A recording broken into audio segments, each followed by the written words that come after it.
Basketball. Larong hindi ko kinahumulingan sapagkat naimbiyerna ako sa mga babaeng nagtitilian. Kaya siya daw magaling sa ganito, magaling sa ganyan.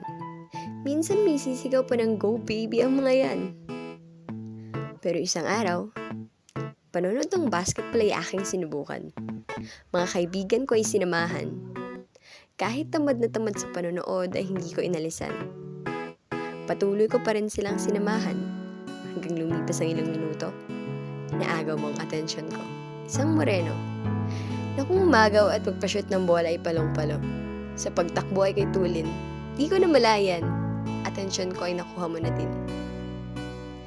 Isa akong tagahanga na alam kong walang pag-asa sapagkat ang tulad kong simpleng dalaga hindi mapapansin ng isang makisig na binata.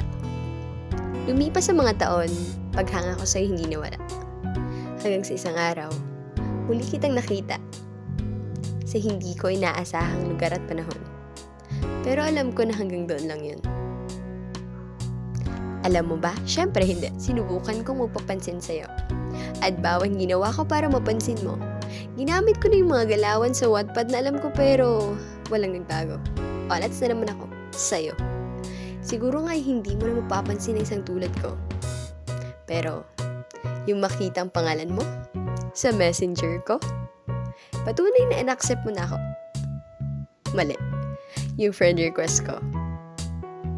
Sorry, nabigla lang. Hindi ko naman kasi inaasahan yung ganito. Akala ko hanggang bantay lang ako sa mga picture mo sa kakilala ko pero ngayon nakikita ko lang may day mo. Oo, friends na tayo. Sa FB. Pero alam ko na ang limit ko. Hanggang happy crush lang muna ito.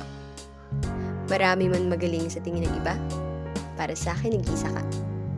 Nag-iisang MVP sa aking mata.